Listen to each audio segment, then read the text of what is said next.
Assalamualaikum warahmatullahi wabarakatuh. Bismillah, alhamdulillah, wassalatu wassalamu ala rasulillah, amma ba'd. Sahabat muslim, Armageddon adalah sebutan untuk perang besar-besaran di akhir zaman. Telah diklaim sebagai ketetapan yang pasti terjadi. Sebenarnya, tidak didapatkan kata Armageddon, baik di dalam Al-Quran maupun di dalam hadis. Hanya satu tempat saja ditemukannya, yaitu di kitab perjanjian baru yang dipegang oleh kaum Nasrani. Bahkan kitab perjanjian lama pun tidak menyebutkan walau satu ayat.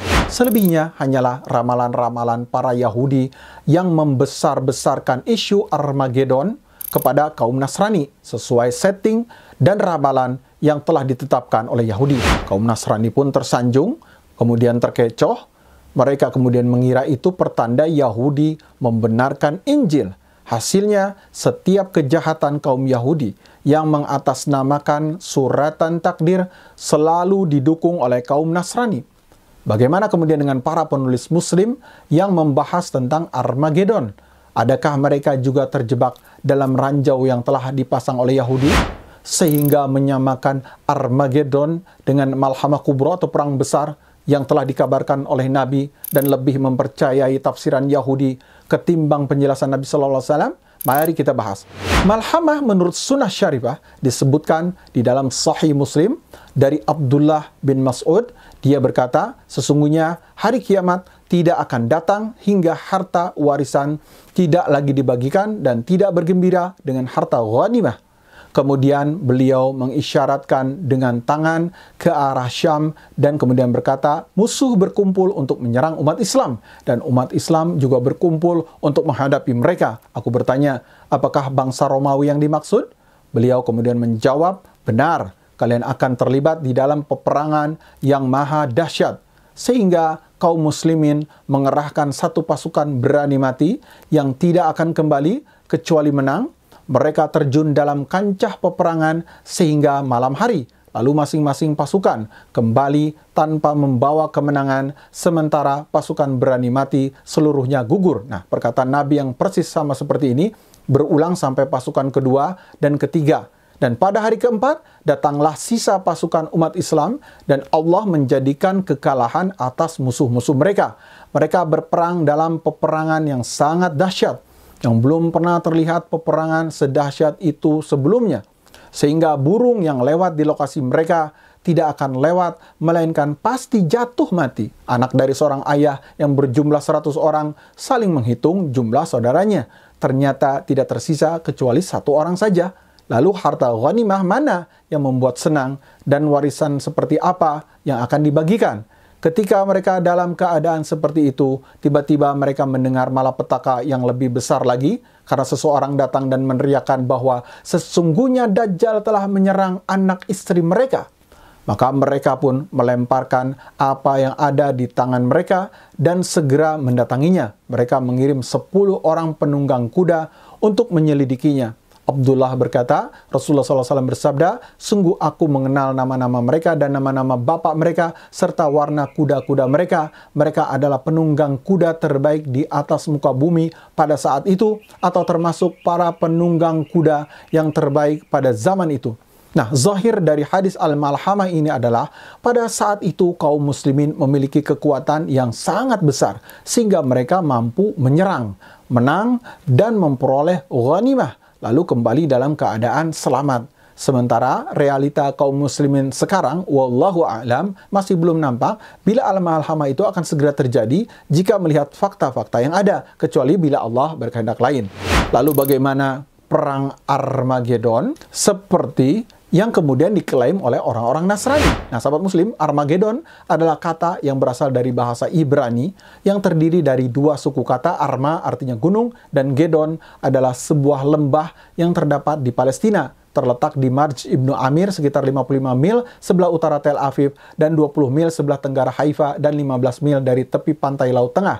Dr. Francis Davidson dalam tafsir Injil berkata, maksud dari istilah Armageddon itu masih samar. Terjemahan literalnya adalah Gunung Gedon. Juga tidak benar, sebab tidak ada gunung di wilayah Gedon. Kitab Perjanjian Lama juga tidak mengisyaratkan adanya istilah ini. Adapun Perjanjian Baru menyebutkannya di satu tempat dalam kitab Mimpi. Di sana dikatakan, lalu ia mengumpulkan mereka ke tempat yang disebut dalam bahasa Ibrani Armagedon, yaitu pasal 16 ayat 15. Padahal orang Yahudi tidak mengimani kitab Perjanjian Baru, hanya saja mereka justru memetik keuntungan dari pemikiran perang Armagedon guna merealisasikan kepentingan mereka. Dan kadangkala mereka mengklaim bahwa hari Armagedon itu adalah hari kemurkaan Tuhan yang disebutkan di dalam kitab Taurat mereka, katanya. Sahabat Muslim, jadi sebenarnya perang Armagedon yang ditunggu-tunggu kaum Nasrani itu adalah pembantaian umat manusia atau perang nuklir yang membinasakan hampir seluruh umat manusia yang akan terjadi antara kekuatan jahat yang dimiliki oleh setan beserta bala tentaranya dalam pandangan mereka dan dibantu oleh kaum muslimin, sebagian bangsa Rusia dan sebagian pihak yang menyempal dari gereja, juga sebagian orang-orang Yahudi melawan kekuatan kebaikan di pihak lain yang diwakili oleh Al-Masih dan kekuatan dari kalangan malaikat yang kemudian turut menyertainya kembali ke bumi serta dibantu oleh kekuatan kebaikan yang dimiliki oleh manusia, di antaranya adalah rakyat Amerika. Pada peperangan ini mayoritas manusia akan punah.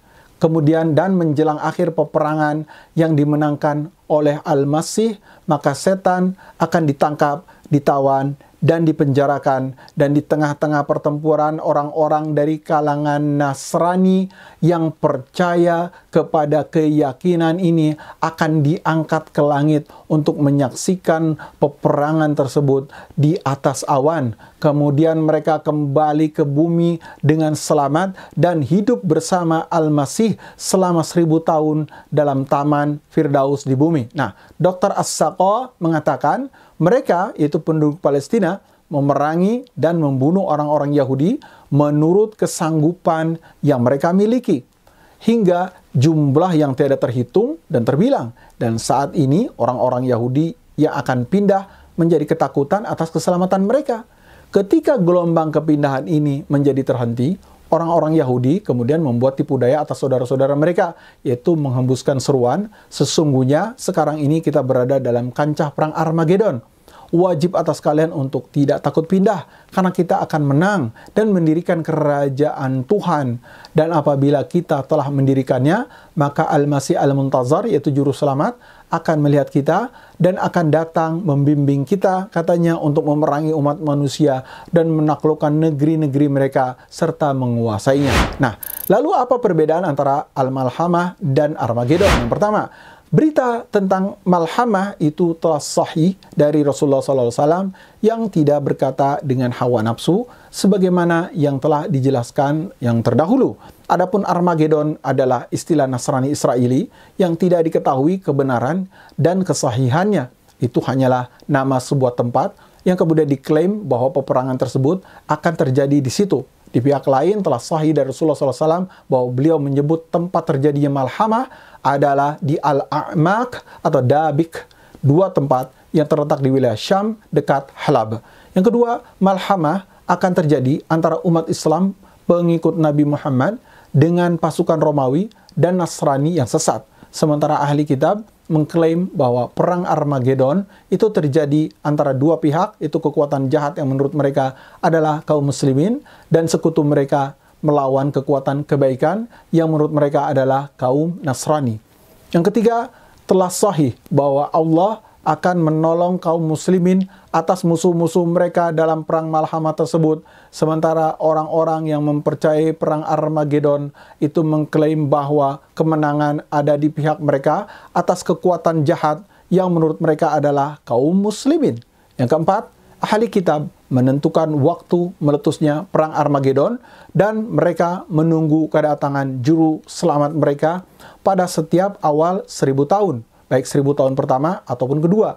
Jika belum muncul juga, maka mereka menunggunya pada 1000 tahun yang ketiga. Adapun hadis-hadis dari Nabi SAW tidak menyebutkan waktu terjadinya malhamah, hanya disebutkan sebagai tanda hari kiamat. Kemudian yang kelima, mempopulerkan istilah Armageddon itu sama saja mempopulerkan paham Yahudi dan Nasrani. Bahkan paham ini memiliki latar belakang politis yang sangat keji, yaitu aksi penjajah Yahudi adalah takdir yang tidak bisa ditolak dan harus diterima, kata mereka. Banyak penulis zaman ini yang kemudian terjebak dalam jebakan ini. Bahkan sebagian mereka menetapkan hari dan waktu penghancurannya Al-Aqsa. Semoga Allah memelihara mereka dari setiap keburukan dan kejahatan orang-orang yang dimurkai dan orang-orang yang sesat. Demikianlah, semoga bermanfaat. Barakallahu fikum. Assalamualaikum warahmatullahi wabarakatuh.